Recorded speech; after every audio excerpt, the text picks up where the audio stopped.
But anyway, as we recap the Prime Minister's press conference last Saturday, we take a look at the impact of COVID on education, giving us much needed insight through the eyes of the principals and teachers and school administration is Mr. Ronald Mutu, the president of the Association of Principals of Public and Secondary Schools, Trinidad and Tobago. Good morning and welcome, Ronald. Good morning, sir. Good morning to you and Ruckus, and good morning to your viewership. Thank you for joining us this morning. Thank you for joining us. Now, describe the impact that COVID has had on the teachers and principals for this prolonged period. On principals and teachers, it has been a major disruptor. It has disrupted everything, all of our plans, and planning at the school level is really very intense. Our syllabuses, our syllabi, depending on where you stand on that, demands that we make extreme, intimate, detailed plans, and COVID has eliminated everything. So really, COVID has decimated us from an educational standpoint. It's the reason why we are holding on to those what we may call standardized elements of the curriculum, which are the exams and so on. No, it is our it is our view, yes, it is our view that a certain amount of familiarity, normalcy, if you want, is important.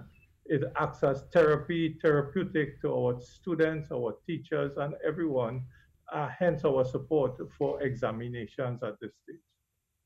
Now, being that things have shifted so drastically, the shift has been made to the virtual classroom.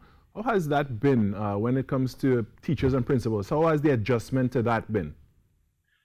I must compliment teachers for making that adjustment. Teachers in particular have risen to the occasion simply because they are using a lot of their own resources and they are learning the skill of online teaching just as I am now. This is really something unheard of before 2020. So teachers are taking whatever training we are providing, and the Principals Association is part and parcel of providing that training independent of the Ministry of Education. Teachers have risen to the challenge. Of course, there is the pervasive problem of students not having either devices or connectivity. And I want to say the same exists for many of our teachers also. But by and large, our teachers have risen to the challenge.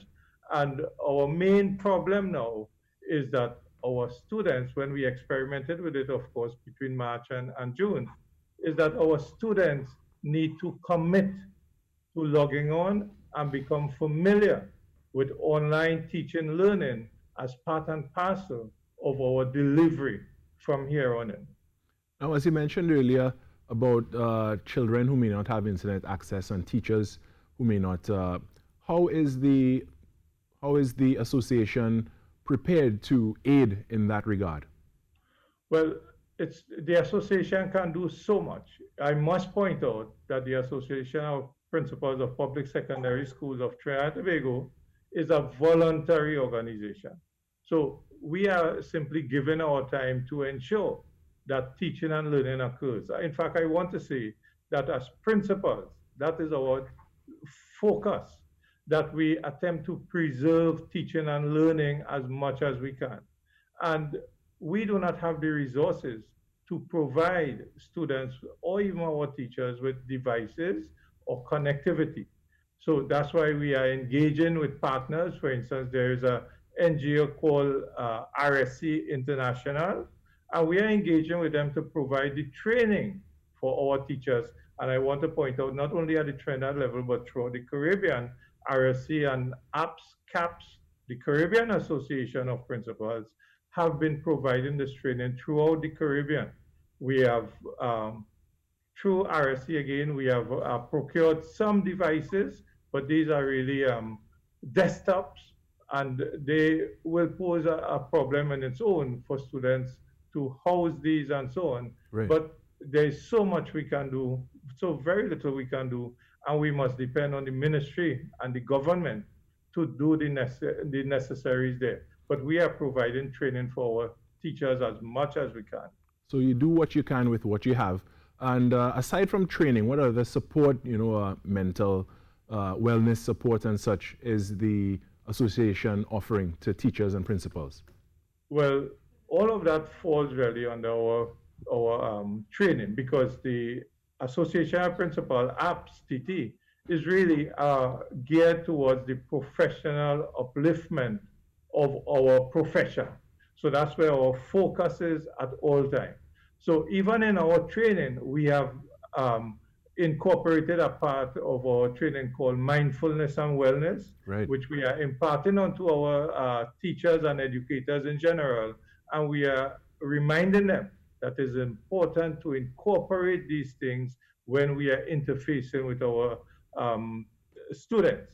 We have, you know, communicated, collaborating at all times with all of the various stakeholders, the NPTA, the primary association, the union. We are in constant contact with each other. In fact, we like a little more communication with the Ministry of Education itself, a little more meaningful communication with them.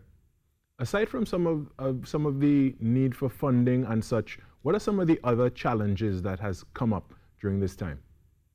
Well, the major challenge, and this really is something we need to ensure occurs on Thursday for SEA, is to ensure that the mitigation measures, which are recommended by the WHO, etc., are in place. The thermal testing, the hand washing stations, the sanitizers, etc. We need to ensure that these things are in place. To facilitate the CXC exams, our principals had to dig into their own pockets to provide some of these resources.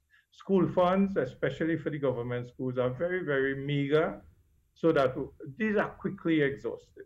And it is out of the goodwill of principals and teachers, really, that CXC exams really went ahead smoothly.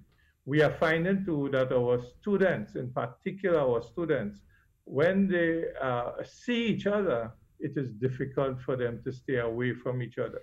So we all the time had to police this social distancing. And although the students are generally cooperative, they tend to forget that that was important.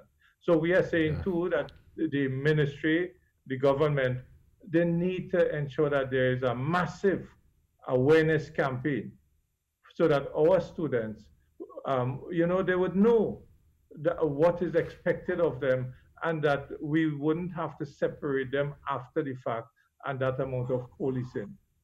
So for Thursday, we'd like a more massive campaign reminding our students, so we do not have to engage them whilst they are about to do exams and psychologically disrupt their mental frames, so that they come in knowing and not requiring us to physically separate them at times. Right. On Saturday, it was announced that most likely school may not be reopened for this upcoming term. What are your association's thoughts on this, and what would the process be of making our schools COVID-19 free entail? The association have noted with great concern the increased cases of COVID over the last 2 weeks or so, and want to compliment the government, the Prime Minister, for taking that decision regarding education in general. However, we would like to ensure, as I indicated earlier, the Principals Association wants to preserve teaching and learning.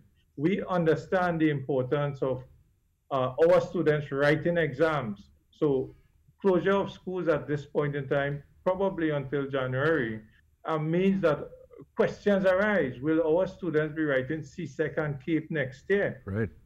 If they don't write CSEC, CAPE especially, then they can't move on to tertiary education. And these are, major issues for us in the education system.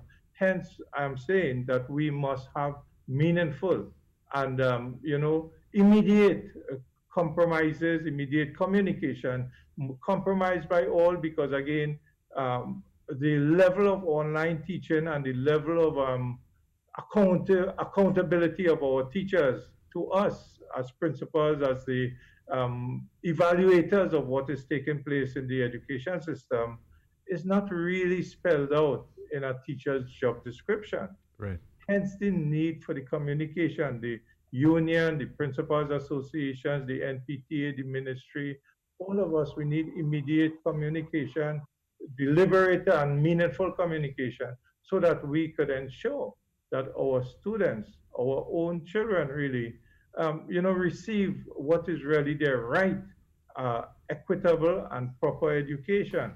It may mean some sacrifices on some parts, but we need to ensure that our students are taught, because after all, if we set back our education system, let's say by a year, we don't know how many years really, by at least 1 year, then our young people would be deprived of that opportunity to contribute productively to the nation building that they're supposed to be able to do. And hence our need to, find ways to circumvent the issues which are presented by this pandemic, this health pandemic. And with that, again, so many things to be tackled here, and in these very unprecedented times. But I want to thank you for your time this morning, Mr. Ronald Mutu, the president of the Association of Principals of Public Secondary Schools, Trinidad and Tobago. All right, now we're going to take a short break, and we're going to come back with entertainment with Ainka.